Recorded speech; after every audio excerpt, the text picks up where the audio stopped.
Hi, this is Christy from birdmentor.com, where I teach advanced skills to beginning birders, and thanks for joining me this morning.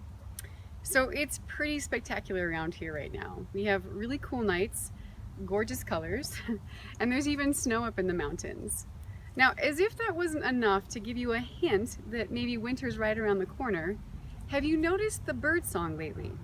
Or maybe I should say the lack of bird song. Not to say that everyone's gone quiet, because they haven't, but many have moved on already for the season. They've migrated, right? Now, think back for a moment to a typical summer morning. What's one of the sounds that stands out to you that you heard every morning, maybe even at a particular time every morning? Now, can you think about the last time that you heard that song? The sound that comes to mind for me is the courtier and flycatcher. I'd hear him outside my window every day. That little sweet call was like the voice of an old friend helping me to get out of bed every morning. Now, I've been away teaching for the last month, and I'm not sure when it happened, but sometime during that time period, he left. And when I came back, I didn't hear him outside my window anymore. So when I'm around a bit more often, I like to keep track of when the migratory birds first show up and when they leave. And some of them are so dependable that they'll arrive or depart on the same day every year. Now, this practice of journaling has helped me to get to know these birds a bit more intimately each time.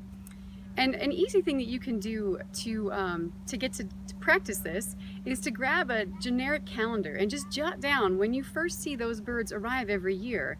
And that may change over time, you know, as you start to observe them on a more regular basis, but you might start to see that they're pretty consistent.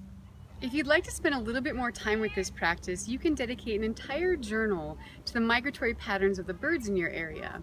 Now, you might want to include things like what the weather is doing, or the phase the moon is in, or even local environmental factors. For instance, if there's like a big fire, like a forest fire in your area, or a large storm off the coast.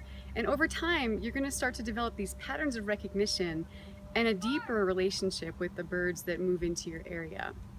Okay, so I would love to hear from you all this week.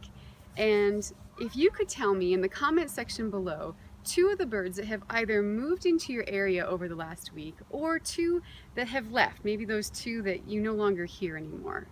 I would really love to hear that. So until next week, please get out there and help spread some bird love in the world. Thanks for joining me.